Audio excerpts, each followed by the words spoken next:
Inakusahan ng isang mambabatas ang Marcos administration na umano'y natatakot sa posibilidad na maging Pangulo si Vice President Sara Duterte sa 2028. At ito anya ang nakakaapekto sa direksyon ng investigasyon sa mga aligasyon ng katiwalian sa pamahalaan. Si Paul Montibon sa report. May itinatago nga bang administrasyon?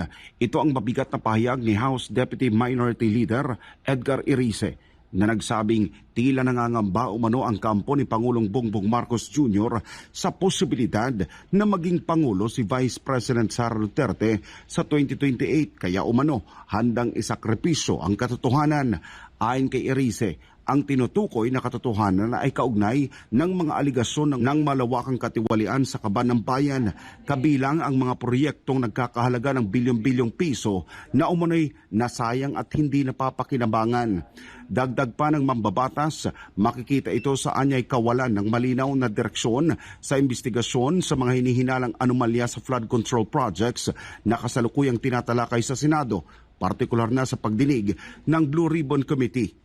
They are so afraid of a Sara presidency that they would sacrifice the truth. Dagdag pa ng kongresista, posibleng ikinababahala ng administrasyon ang posibilidad na may susunod na lider na muling bubusisi sa mga aligasyon ng malawakang katiwalian sa mga proyektong nagkakahalaga ng bilyong piso.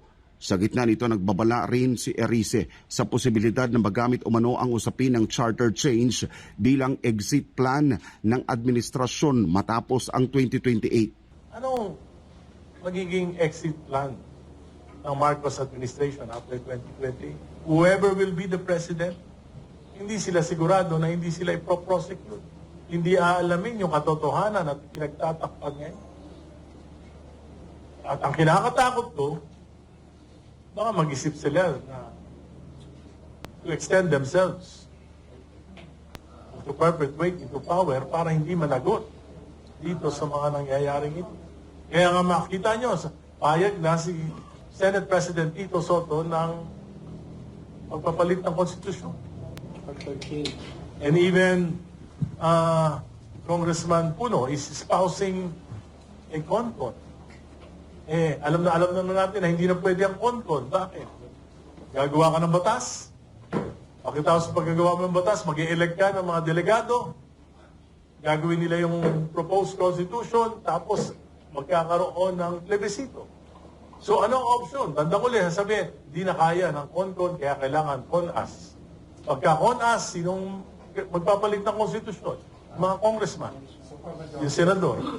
Iginiit ni Erice na mahalagang magpatuloy ang paghahanap ng katotohanan upang mapanagot ang sinumang sangkot sa katiwalian.